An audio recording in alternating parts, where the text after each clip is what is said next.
Olá, eu sou a Carla Benevides e este é o programa Argumento. Há 2 anos e meio do fim do prazo, o Plano Nacional de Educação apresenta metas insatisfatórias.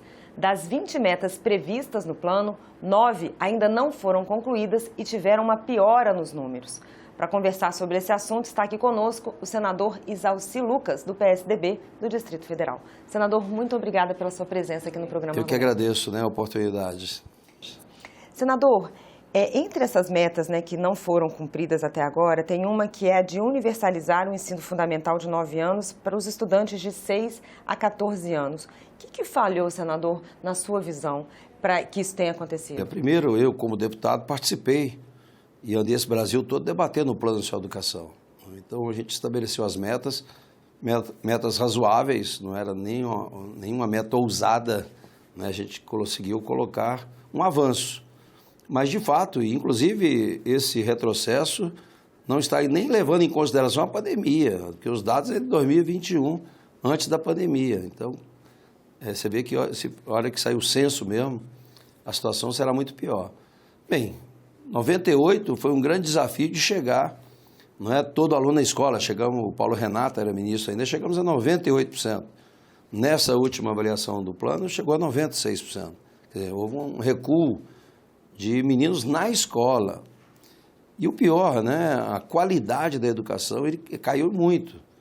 Então, quer dizer, além de diminuir a quantidade, houve um retrocesso muito grande na qualidade.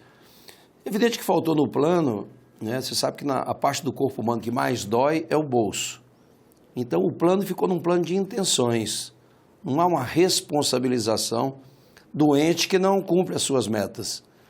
Então, você não tem como culpar o professor se ele não recebe as condições, a infraestrutura para fazer realmente a educação acontecer.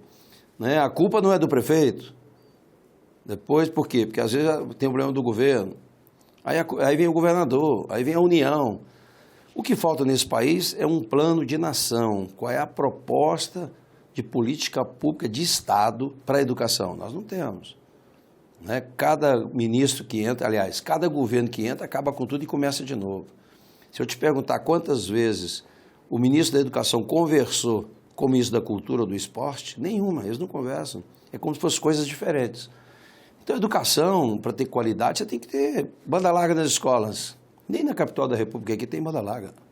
Quer dizer, como é que você vai fazer uma educação hoje sem internet, sem computador? Não é? Como é que você faz uma educação de qualidade se não tem laboratório, se não tem refeitório, se não tem música, se não tem cultura, não tem nada na escola? Então, o professor, ele está sacrificado. Aliás, hoje ninguém quer mais ser professor, Por quê? Desvalorizou tanto, a remuneração é tão baixa, que é a última profissão hoje de um jovem. Perguntar hoje numa sala de aula quem quer ser professor, são poucos, Então, falta isso, A gente não cuidou disso. E na pandemia ficou pior ainda. Nós temos, infelizmente, a alfabetização na área pública, ela começa já no 2º ano do ensino fundamental. Agora veio a pandemia, 2 anos de pandemia praticamente sem aula. Então, você está com um menino hoje no 5º ano que não sabe escrever o nome. E lá atrás, 30% apenas, 31%, 32%, do 2º ano do ensino fundamental é alfabetizado. 30 e poucos % sabe matemática. Ora, se você tem uma base da educação que é ruim, essa deficiência vai acumulando. Chega no ensino médio, você não tem perspectiva. Na minha época, você tinha educação profissional. Eu saía de lá com uma profissão, nós saímos com a profissão. Hoje, aí acabaram. Eu fui o relator agora do novo ensino médio, que era para começar este ano. Nós aprovamos em 2017. E cadê? Será que a gente capacitou os professores para isso? As escolas estão preparadas para isso? Não. Então, quer dizer, educação, infelizmente, não é prioridade na prática. No discurso é unanimidade. Todo mundo, você pode perguntar para 100% das pessoas, todos dizem que educação é prioridade, mas na prática não é. Eu queria perguntar para o senhor sobre outras metas também que não avançaram, A ampliação do investimento público, isso não aconteceu também. O aumento da taxa de matrículas no ensino superior e a universalização do ensino para adolescentes de 15 a 17 anos. Essas metas não sendo cumpridas, isso é grave, senador? É gravíssimo, né? Mas essas metas que foram estabelecidas, elas estão muito aquém ainda do que é o mundo real, pós-pandemia. Porque hoje, com a pandemia dos 2 anos, o pessoal vai fazer o que na escola? A não ser o esforço, porque o professor teve que reinventar. O professor teve que reinventar porque não tinha apoio. Olha, se você tem uma escola que não tem computador, os alunos não têm computador, na escola não tem banda larga, né? Não tem o material didático preparado para a educação à distância, né? Porque era até um crime falar isso aqui no Congresso Nacional. Quando você falava em educação à distância, havia uma rejeição total. E hoje você percebe, né? Não que tem que ser tudo à distância, mas a internet, a educação digital, isso ajuda demais, porque hoje o aluno, todo mundo tem acesso, né? Assim, não na proporção que deveria na educação, porque hoje, às vezes, a pessoa tem um celular para a família inteira, e aí você tem aula e aí, né? Então, muitos alunos ficaram 2 anos sem aula. Então, há um retrocesso muito grande. Eu fico esperando, a hora que chegar essa questão do censo que está sendo feito agora, a gente vai ficar um pouco mais assustado. Assustado, porque esse plano aí, apesar de ser muito ruim os resultados, pós-pandemia pode ter certeza que, né, o pós-pandemia é muito pior. Pois é, o senhor falou fez mais ou menos um resumo da situação da educação no país. O senhor participou da elaboração desse plano, que foi previsto para ser executado entre 2014 e 2024. Exatamente, 10 anos. Queria que o senhor falasse para a gente sobre como o senhor avalia a educação nesse momento, num governo onde que já houve várias trocas de ministros. Recentemente teve esse episódio da prisão do ex-ministro Milton Ribeiro. Há tempo ainda, senador, para tentar recuperar um pouquinho do que foi perdido nessa reta final até 2024? Olha, o que está acontecendo na área federal é o que está acontecendo no regional também. Aqui em Brasília também já está no 6º secretário. Então, quando você não tem uma política de Estado, aquela que cada um que vai entrando vai melhorando as coisas, aqui é o contrário. No Brasil, cada governo que entra acaba com tudo e começa de novo. Eles fazem questão de apagar e acabar com o que está funcionando também. Agora, imagine, se política de governo é ruim, você imagine o 5º ministro, acho que vai para o 6º, e aqui a mesma coisa, o 5º secretário também da educação. Então, você não tem nem política de governo, é política de secretário. Até ele aprender o que está entrando, tem que sair. Então, não há realmente uma política de Estado que, lamentavelmente, né, o Brasil ainda não acordou para isso. Eu fico vendo aí essas discussões de nomes, fulano, ciclano, beltrano, e qual é a proposta deles? Ninguém sabe. Então a população precisa estar atenta a isso. Nós temos que exigir, eleição de 4 em 4 anos é para isso. Será que eu vou votar na pessoa? Qual é a proposta dela? Ok, vou votar. Daqui a 4 anos, será que ela fez? Plano Nacional de Educação. Será que fizeram? Não fizeram. Então, por isso que a democracia é importante, mas tem que ter, eu falo sempre, voto não tem preço, tem consequência. Votou, são 4 anos de desespero.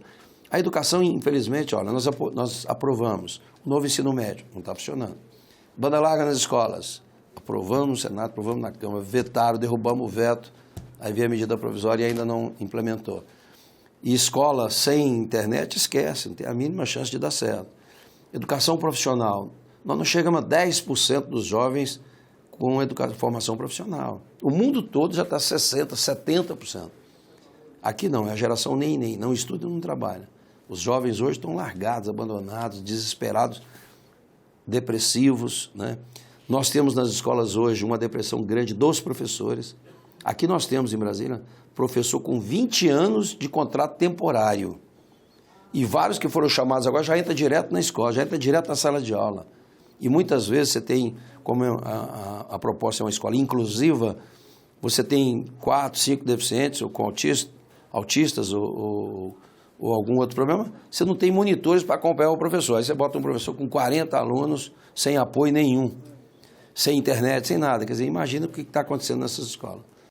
Essa pauta educação está bem presente aqui no Congresso. Recentemente, essas denúncias, né, de que haveria corrupção no Ministério da Educação suscitou aí essa ideia de uma CPI que o senhor acabou assinando o pedido, né, de instalação dessa CPI. Por que o senhor acha importante que tenha essa CPI, senador? Bem, primeiro, é um instrumento muito sério, não pode levar isso na brincadeira. Tanto é que Eu fui o último a assinar agora. Por quê? Porque nós tínhamos estabelecido na Comissão de Educação, o presidente também agora assinou, também, o Marcelo Castro, nós estabelecemos na Comissão de Educação, ouvimos uma série de pessoas. Ouvimos o ministro, aliás, o ministro não veio, mas ouvimos pastores, ouvimos uma série, prefeitos, etc. Então a gente estava apurando. Eu falei assim, olha, enquanto tiver a investigação da Comissão de Educação, não tem sentido criar a CPI. Agora virou um caso concreto, né? A Polícia Federal, aí já tem elementos, não é? E educação você não pode brincar. Eu participei de todas as CPIs no Congresso, praticamente. Então não é o da educação que vai ficar fora, ainda mais com esses indícios que estão aí. Agora, não podemos e não vamos deixar, pelo menos de minha parte, que vire palanca eleitoral. Não é isso. Nós queremos realmente apurar, porque a educação é coisa muito séria, né? As consequências são imensas. Esse caos que está aí, não é? Tem que ser apurado. Agora, vamos apurar corretamente, né? Sem discurso, sem demagogia, sem questão eleitoral. O senhor acha que há tempo para se fazer essa investigação? Pode ser que não dê tempo para concluir, porque, né? Agora, há muitos indícios, né? Evidente que já existem vários elementos, porque na própria Comissão de Educação, tanto daqui quanto da Câmara, já houve uma série de depoimentos, né? Você tem elementos já na Polícia Federal, e a CPI é um instrumento que dá realmente condições de você ter acesso às informações. Então, eu acredito que dá para levantar muita coisa ainda nesse período. Mesmo em ano eleitoral. Sim. Tá certo, senador. Muito obrigada pela sua presença aqui no programa. Eu que agradeço. E eu agradeço a você também que nos assistiu. Esse programa já está disponível no nosso site senado.leg.br/TV e também no nosso canal no YouTube. Obrigada pela sua companhia e até o próximo programa.